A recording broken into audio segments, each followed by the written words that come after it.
Hello everyone. ఈరోజు ముసలివాని ఆకలి తీర్చిన చిన్న పాప చిట్టి కథ విందాం. అనగనగా ఒక ఊరిలో 9 ఏళ్ల చిన్న పాప ఉంది.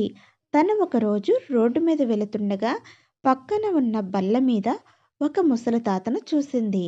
తను చాలా ఆకలితో ఉండడం గమనించింది. తను ఆ తాతకి ఆహారాన్ని పెట్టాలనుకుంది. వెంటనే తన ఇంటి వద్దకు వెళ్ళి వాళ్ళ వంటగదిలో ఉన్నటువంటి ఆహారాన్ని ఒక్కొక్కటిగా తీసుకొని ఒక గిన్నెలోకి వేసుకుంటుంది. అయితే ఆ తాత ఏమేమి తింటాడో చూసుకొని పరీక్షించి గిన్నెలో వేసుకుంది. ఆ గిన్నెను తీసుకుని ఆ తాతను వెతుక్కుంటూ వెళ్ళింది. అప్పటికే సాయంత్రం అయ్యింది. ఇక ఆ పాప ఎక్కడున్నాడా తాత అని చెప్పి వెతుక్కుంటుంది.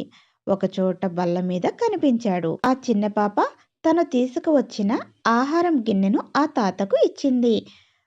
తన కోసం ఆహారాన్ని తీసుకొచ్చిన ఆ పాపను చూసి ఆ తాత చాలా సంతోషించాడు. ఆ ముసలి తాత ఆ పాప తెచ్చిన ఆహారాన్ని ఉన్న గిన్నెని తీసుకుని తింటున్నాడు. పాప ఆ ముసలి తాతకు కబుర్లు చెబుతుంది. కబుర్లు వినుకుంటూ ఆ ముసలి తాత కడుపు నిండా ఆహారాన్ని తిన్నాడు. అప్పటికి చీకటి పడటంతో ఇంటికి వెళ్తానని చెప్పి టాటా చెప్పి బయలుదేరింది. చాలా సంతోషంగా ఆనందంగా పాటలు పాడుతూ వెన్నెల రాత్రుల్లో ఇంటికి వెళ్ళింది ఆ చిన్న పాప. ఈ చిన్న పాప కథ నచ్చితే లైక్ చేయండి, షేర్ చేయండి, సబ్స్క్రైబ్ చేసుకోండి.